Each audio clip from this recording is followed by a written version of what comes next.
welcome. I'm Lloyd and this is the Dressing Gown Diaries.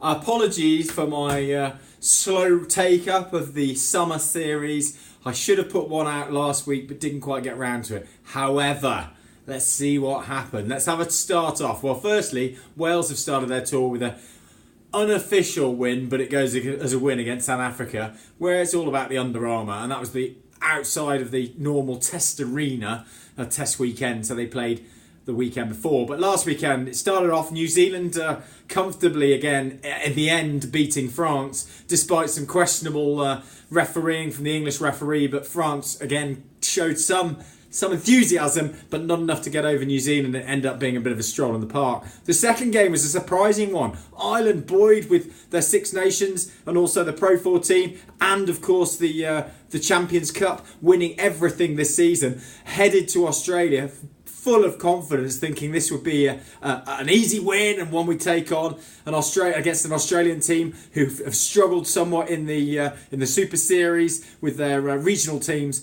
But what did happen is Australia somehow found some form. They found some form and came through strongly to win 18-19. It then moved over to South Africa, which was the next game up.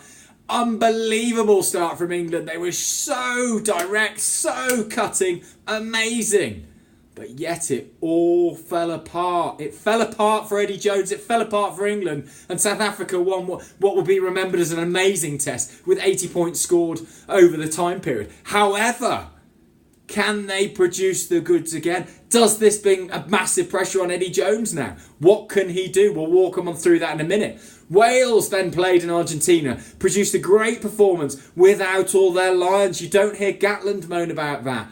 A number of the Lions weren't playing. There's no Liam Williams. There's no Jonathan Davis. There's no Faletau. There's no Warburton. These players, but Wales have now developed a squad, so it's a great victory. So let's move forward to this weekend. So let's start off by talking about actually Ireland. So they've got Johnny Sexton back, so they'll be hoping to bounce back to keep the series alive. They're certainly capable of doing that against an Australian team who I'm not sure can put front up with the same intensity 2 weeks running. I can't see France stopping New Zealand, so that's series gone. The one that's interesting though is obviously South Africa. Can South Africa front up? Can England cope with a psychological blow of having such a lead but not being able to close that game out? It is a big challenge. Chris Robshaw dropped for the first time since 2012.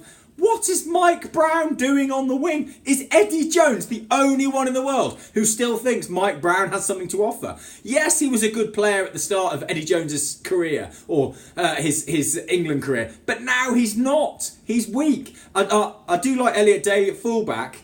However, what is Mike Brown doing on the wing? So can England recover? I would love to see South Africa close this series out. And I'd say there is a chance. So actually that is Freddie's flutter. Back South Africa with the handicap to close the series.